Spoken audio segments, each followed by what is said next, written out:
बिस्मिल्लाहिर्रहमानिर्रहीम। मैं हज़रत जावेद और आज हमारे साथ लंदन में एक ऐसी शख्सियत मेहमान के तौर पे मौजूद है जो पाकिस्तान से आए। प्लास्टिक सर्जरी में इनका बड़ा नाम है। तकरीबन 26 साल से ये शोबा सेहत से वाबस्ता है। जिन्ना हॉस्पिटल लाहौर और अल्लामा इकबाल मेडिकल कॉलेज से वाबस्ता है और यहाँ पर प्लास्टिक सर्जरी के हवाले से कॉन्फ्रेंस हो रही है, उसमें शिरकत कर रहे हैं और उनसे बात करते हैं। डॉक्टर अफजाल बशीर साहब, बहुत शुक्रिया डॉक्टर साहब आपका, thank you very much. Thank you so much other भाई।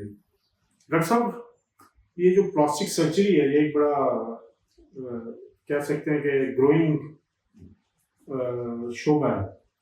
एक तो पहले ये बताएं कि आप जिस कॉन्फ्रेंस में आए हैं उसका मकसद क्या है और कुछ अपने हवाले से बताइए कि कहाँ से आप तालीम हासिल की और कहाँ पे आप जॉब कर रहे हैं। Thank you very much other साहब। मैंने एक्चुअली अपना करियर का आगाज किंग एडवर्ड मेडिकल कॉलेज से किया। उस वक्त कॉलेज था, यूनिवर्सिटी है, वहाँ से मैंने एमबीबीएस किया। फिर उसके बाद मैंने उसमें मल्टीपल टाइम्स स्पेशलाइज किया। प्लास्टिक सर्जरी इतना पसंद आ गया, मैंने एफसीपीएस क्लास किया, फिर एमएस क्लास किया, फिर एफएसीएस किया, फिर पीएचडी प्लास्टिक सर्जरी। तो प्लास्टिक सर्जरी में जिस तरह आप अगर देखें तो सर्जरी की आप समझ लें फील्ड के अंदर सबसे एक जिद्दत वाला और इनोवेटिव फील्ड है प्लास्टिक सर्जरी। इसमें मैंने कुछ एरियाज में अपने शौक से और अपने ज़ौक़ से काम किया। उसमें रीजनरेटिव मेडिसिन है, मैं बॉडी से कुछ सेल्स लेता हूँ, फैट से निकालता हूँ, ब्लड में से कुछ केमिकल्स निकालता हूँ, उसको कुछ बीमारियों को ठीक करने के लिए इस्तेमाल करता हूँ। अब उस हवाले से यहाँ ब्रिटिश एस्थेटिक मीटिंग हो रही है रॉयल कॉलेज ऑफ सर्जन्स में, तो इसमें मेरा रीजनरेटिव का लेक्चर था। उसमें फेस को यंग करने के लिए, फेस के ऊपर जो निशान होते हैं, झुर्रियाँ होती हैं, उनको ठीक करने के लिए बॉडी के अंदर से फैट लेके, उसके सेल्स लेके तो मैं इस्तेमाल करता हूँ। तो उसके लिए फिर मैंने यहाँ लेक्चर दिया। इस कॉन्फ्रेंस का मकसद, जिस तरह आप देखें किसी भी फील्ड में जो कॉन्फ्रेंस होती है उसका मकसद ये होता है कि जो उस फील्ड में इनोवेशंस है, इजादात हैं या नई चीज़ें हैं, उनको प्रेजेंट किया जा सके, नॉलेज शेयरिंग हो और एक दूसरे के साथ मिल के तो उस नॉलेज को आगे बढ़ाया जाए। और अल्लाह का शुक्र है, मैं टीचिंग से चूँकि शौक भी है और लगाव भी है, तो मैंने इनोवेशंस में अभी तक 19 इन्वेंशंस की हैं जो मेरे नाम से पेटेंट हैं, पाकिस्तान में भी और कुछ यूएसए में भी पेटेंट हैं। तो उस हवाले से भी पिछले साल भी मैंने प्रेजेंट किया था और अभी इस साल जो है वो खास तौर पे रीजनरेटिव मेडिसिन के हवाले से प्लास्टिक सर्जरी का लेक्चर था। आप कितनी कॉन्फ्रेंसेस में अब तक शिरकत कर चुके हैं और दुनिया में कहाँ कहाँ अपने पाकिस्तान को? अल्हम्दुलिल्लाह, अल्लाह का बड़ा शुक्र है। कनाडा से जापान तक कोई भी बड़ी कॉन्फ्रेंस हो तो अल्लाह के हुक्म से मैं उसमें मौजूद होता हूँ। मैंने अभी तक 56 इंटरनेशनल लेक्चर दिए हैं। उसमें लास्ट ईयर जो शिकागो में अमेरिकन कॉलेज ऑफ सर्जन्स की मीटिंग हुई, उसमें मुझे उन्होंने राउंड टेबल डिस्कशन के लिए अपने स्टूडेंट के साथ ज़रूर मॉडल बैठाया और उसमें मेरा लेक्चर भी था। इसी तरह जापान की मीटिंग में हर साल रिप्रेजेंट करता हूँ पाकिस्तान को। यूके में भी हर साल मैं आता हूँ, यहाँ प्रेजेंट करता हूँ। फिर जर्मनी में हर साल प्रेजेंटेशन होती है। फिर कनाडा में प्रेजेंट करता हूँ। फिर ताइवान में, अभी पिछले हफ्ता मेरा ताइवान में था, वहाँ की एंटी-एजिंग मीटिंग थी तो उसमें सेगमेंट जो रीजनरेटिव वाला था उसको तो ये है क्या, टेक्नोलॉजी क्या है? क्योंकि ये बड़ा एक नया कॉन्सेप्ट है लेकिन पॉपुलर हो रहा है। मैं भी पाकिस्तान गया हूँ, मैंने देखा बहुत सारे क्लिनिक अब जी। एक्चुअली अगर हम बात करें एंटी एजिंग की तो यस यू आर राइट, बहुत सारे क्लिनिक खुले हुए हैं। लेकिन अगर हम रीजनरेटिव की बात करें तो उसमें काम बहुत लिमिटेड है, कुकिंग है। जिस तरह हम अगर ट्रीटमेंट की बात करें तो मोस्टली जो ट्रीटमेंट दुनिया में होता है वो बाहर से कुछ केमिकल्स, दवाइयाँ लगा के तो उससे हम यूज करते हैं। रीजनरेटिव मेडिसिन वो फील्ड है जिसमें बॉडी के अंदर से ही कुछ चीजें ली जाती हैं, बाहर से नहीं कुछ लिया जाता। और अल्लाह ताला ने चूंकि हमारी बॉडी में जब बच्चा बन रहा होता है तो कुछ सेल्स रिजर्व रखे होते हैं, वो फिर साथ साथ जब बच्चा बड़ा होता जाता है तो वो रिजर्व सेल्स पड़े रहते हैं और जब उनकी जरूरत होती है तो वो मोबिलाइज होते हैं और फिर जाके वो अपनी जो प्रॉब्लम होती है उसको रिपेयर करते हैं। इसी को हमने आगे एक्सटेंड करते हुए अल्लाह ने हमें अकल दी तो हमने उन सेल्स को लोकेट करके सेपरेट करना शुरू कर दिया। पहले बोन मैरो से बात शुरू हुई, उससे पहले पीछे चले जाएं तो अम्बिलिकल कार्ड से जो बच्चा जब पैदा होता था तो वहां से बच्चे को उसमें से सेल्स ले लेते थे।